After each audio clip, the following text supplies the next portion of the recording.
Hey my loves, welcome back to my channel. Thank you so much for clicking in. If this is your first time here, you are welcome. Please do not forget to click on your subscribe button. Your subscribe button is just below this video. Please subscribe to my channel. After subscribing, I'm also going to beg you to click on your bell notification. Your bell notification is just beside the subscribe button and you'll be able to see it after you might have subscribed. Thank you so much to all my amazing subscribers. You guys are the best. God bless you. I've never been exposed like this before. A foreigner took out his time to explain to Ghanaians and other African countries why they should stay in their country instead of relocating to Europe and other foreign countries. In his words, he said that there are more opportunities in Ghana than moving to any other country like Europe. So he advised that all Ghanaians and other African countries should stay back in their country and find out what is best for them in their country because they have more opportunities and more better lives in their country than going to other foreign countries. He explained that most Ghanaians and other African countries in Europe are suffering. Like some of them will stay for many years in Europe without achieving anything. He's now saying that what if you use that time that you have spent abroad, invest in your home country and become better for your country, and of course, live a better life instead of leaving your country. So there are so many reactions on this video, and foreigners are still moving to Ghana every single day, and they are also explaining why they will never leave Ghana no matter what people say. I'm going to leave you to watch people's reactions. Some are really emotional, and some say that Ghana is so peaceful and it's the best country to raise your children. So they have decided to move to Ghana to raise their kids instead of raising it in any foreign countries. Honestly, if it's like the government is doing what they should do in all these African countries, I think nobody should even have the thought of leaving the country. Well, it's what it is. But let me allow you to watch the rest of the video. Nana Akosua loves you. Papa. So this man has been trending for some hours now for making a very controversial statement about Africa and Europe. Well, I don't know if it's controversial, but I think this is the bitter truth.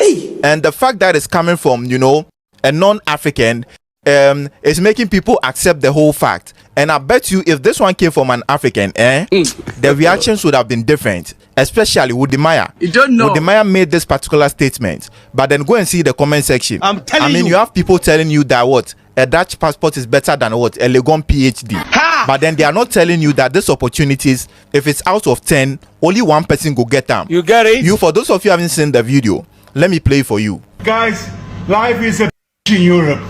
Life is not what you think it is in Europe. And your brothers and sisters that are here now will not tell you that because they are really ashamed. I lived 14 years in Tanzania. 14 years. Life is better. There's so much opportunity in Ghana, Nigeria, Uganda, Tanzania, Kenya. All my brothers and sisters there, trust me, if you work hard, you graft hard, your life is much better. You want to know what's happening here in Europe when you come here? I'll give you my breakdown, okay? My flat, my tiny flat, 1,400 euros a month. My energy bill, 250 euros a month. My gas bill, 100 euros a month.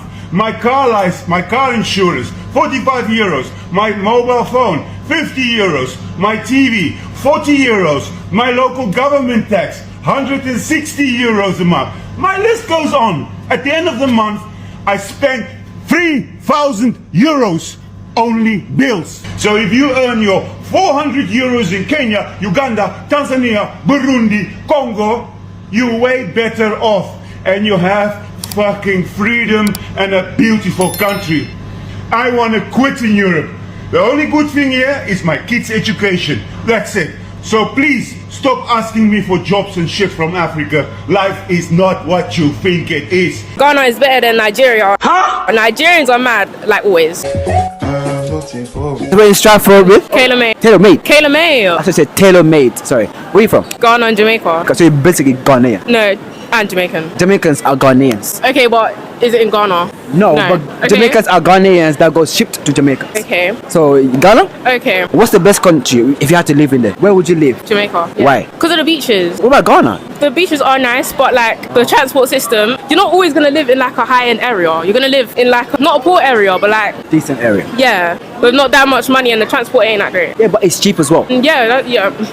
Very cheap. Afrobeats or dancehall? Dancehall. Why dancehall? Everyone's arguing over like if it's a Nigerian beat or Congolese beat, Ghanaian beat all the time, and they don't just like include each other ever. You don't see rivalry with Jamaica and Barbados. You see Nigeria and Ghana all the time arguing. Ghana is better than Nigeria. Nigerians are mad, like always. It's just loud. Nigerians are loud, they're angry, they're rude. The roots. Yes. There's a lot of Nigerians everywhere. Yes, and I don't like that. That's why I want to move to Jamaica, because you're gonna have Nigerians in Ghana, Trust me, Nigerians are in Jamaica. not where I am. Oh, that's right. We're followers of Jesus, and to imagine people worshiping on top of the evil that they were doing is just I don't really have all the words right now, and I don't think that there are any words in the human language that can kind of represent what it means to be standing in a place like this. You hear the saying a lot in America is about I'm my ancestors' wildest dreams, and I truly believe I am. I'm able to come back home to a place that they were taken from. I wear this hat today. It says stand against hate, because the haters are real. It's hard for me to put into words how I feel, but being here has left me with such profound feelings of like sadness and grief, but also in hope to see how resilient we are and like how we have each other still. It made me angry, more sad than anything else to know that humans treat each other the way they did. As far as my experience goes here at the Cape Coast Castle, I was very surprised to see how respected and how honored it is that the Ghanaians still come back and pay homage and respect to the ancestors by leaving gifts. It's very deeper than just knowing about the history of slavery, but actually being here, being able to walk and view the walls that the conditions of the slaves had to live in. also it's really special to get to walk through the door of return with our friends that have African heritage and get to watch them experience that and just be with them for that moment. It was really cool. Akwaba from Accra, Ghana. For those who know, I spend the Easter here in Ghana every year for the last 4 years. And I always get the same question. Why do I go to Ghana instead of Nigeria, saying that I'm Nigerian? And I'm going to tell you the story time of my first ever flight to Nigeria. And it's actually the reason why I only fly business class now. So when I was 25, it was the first ever time I ever went to Nigeria. I was born in America. My parents assimilated to American culture very early. They arrived in America in the 1980s. They had me in 1984. So I've always known just America. They didn't speak Yoruba at home to us, and the only Nigerian culture we really got was just eating jollof rice or eating the food or Nigerian parties and like Fuji music. But other than that, like we didn't really learn a lot about Nigeria, and they never went back. So when I finally went to Nigeria for the first time, it was 25 on my own time. And when I was traveling at 25, I didn't really care about like where I sat or choosing my seats or anything like that. And this trip taught me that I should really pay attention. So I'm flying from Toronto to Paris, Paris to Nigeria on Air France.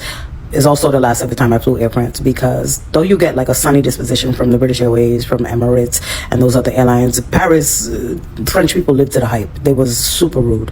On top of that, I had a long layover in Paris airport, Charles de Gaulle, and Charles de Gaulle is basically a Greyhound station. It's not meant for long time layover because the seats is hard, the airport is cold, and there's nothing to eat. But I really noticed the flight attendant's attitude on the Paris to Lagos leg. So now it's time to board. We're getting on. I don't know what seat I'm in until they print my boarding pass. I'm in row 37. I'm closer to the bathroom than I am the pilot. This will be the last time in Jesus' name, right? So the super sunny welcomes and things like that you get from flight attendants on BA and on Emirates, even KLM, Paris Air France is the bottom tier.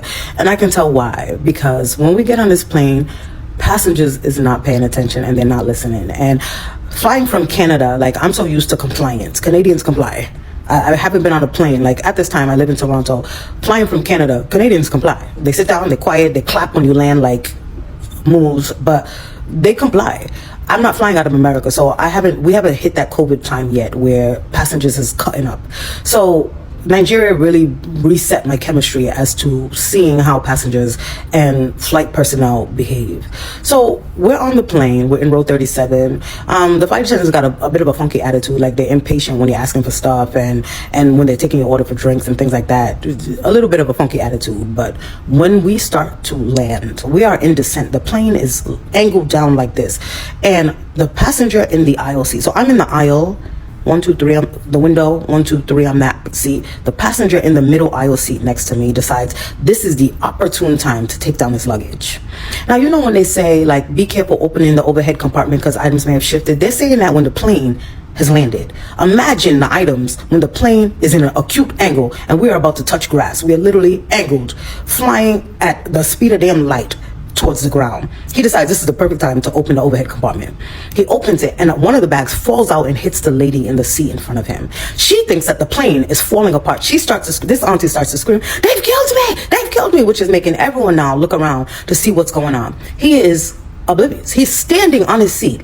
The flight attendants is buckled into the jump seat. They're screaming down the aisle for him to sit down. He is standing on the seat, pulling bags down. The bags, people's coats is falling out.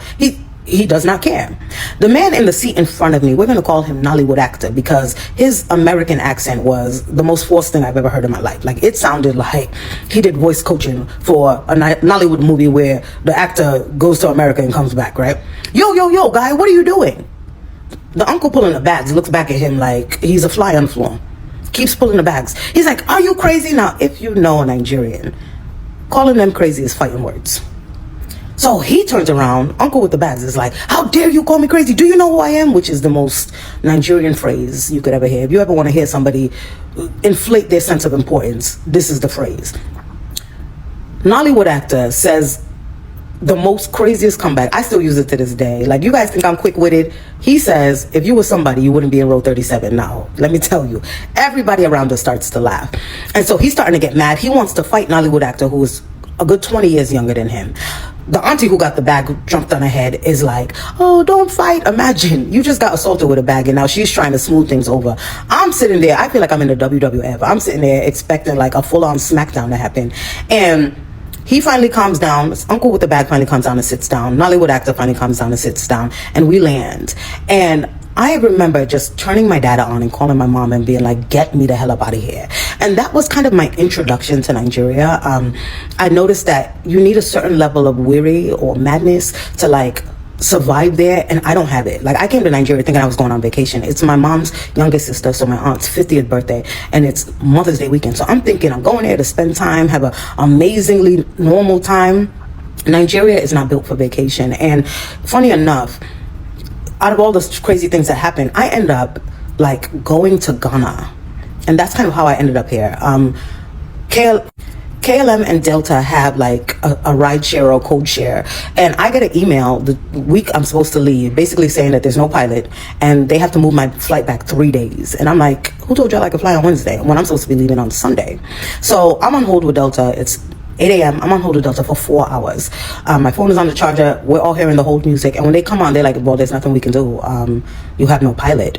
My dad is like, "Ask them if you can use," I'm flying Delta back. He's like, "Ask them if you can use your credit on KLM," which is cool, but I don't know where KLM flies out of. So I'm like, "Yeah, okay." They say that I can. They put the credit on my account for me to buy a ticket. I turned to my dad like, "There's no KLM out of Lagos Airport." So he's like, "You can fly to Ghana." Now, being a product of the American school system, I have no clue where Ghana is. He could have told me Uzbekistan. I was like, okay. He was like, "It's only a 40-minute flight." Come to find out, there is an airline called Africa Worldwide that flies out of Lagos 2 times a day, 6:30 a.m., 6:30 p.m. It's noon. It's also Mother's Day weekend. So I'm sitting there like, okay, how am I gonna get to Ghana? I go on the website. Everything is sold out except for that day, Thursday, 6:30 p.m. It's noon and we're in Ibadan. So technically it's supposed to be an hour away, but Nigeria traffic is 4 hours away. We get to Lagos Airport at 4:30. I get on the 6:30 flight. I'm in Ghana. I don't even have a hotel. I just put on my Snapchat like, whoever's in Ghana, tell me what the hell to do because I've never been here before. And people bombard me with like clubs, restaurants, hotels. It was amazing. And because of the size of Accra, which is like a third the size of Lagos, getting around is so easy. There's Uber. I had a blast. I remember my first time out in Ghana. I went to 6 clubs. I went from like front back to Mood, back to front back to Bloom Bar to a place called Ace. I get out of Ace, the sun is out. I'm like, I left my hotel at 7 p.m. It's 7 a.m. and they're still thinking about going somewhere else. I was like, if y'all is kidnapping me, just let me know. Bring me back to my damn hotel. But I've had a blast since, and I've come back ever since. Like, to me, Accra is just a lot easier to get around, and Ghanaians are calmer than Nigerians. And as a Nigerian, I'm speaking from my own truth. I know people are going to come to the comments and defend Nigeria to the death, and I always will, because I'm Nigerian by blood. But let's tell the truth and shame the devil, right? So to me, just Ghana is just a lot calmer, and I love it. So I'm here for the week. Have a blessed day, guys. Moved for our safety and our children's safety. It is unsafe in the States, no matter where you go, if you look like us. Getting out of the land of our enemy was priority number one, to make sure that no matter what we did to build a business or to simply just live the simple life, we will be protected in that. For me, even I think back when I was in school and going to university, I remember I used to go on my phone and try to find like an app to look at to listen to radio stations in Accra just to hear the language. And I remember one night I was just sitting there and like I almost just cried. Just to not, like, to know that like this was taken from me. You're shaking now as you have goosebumps everywhere actually. Because my great grandmothers, these are the songs that they would sing, these are the languages that they would use, and we don't have them anymore. And it's even hard to explain like how that stealing of our identity impacts our hearts. You see, the love people have for Ghana is out of this world. I always say this in my videos. Ghana is not just common as other people think it is. Ghana is beyond what we see with our physical eyes.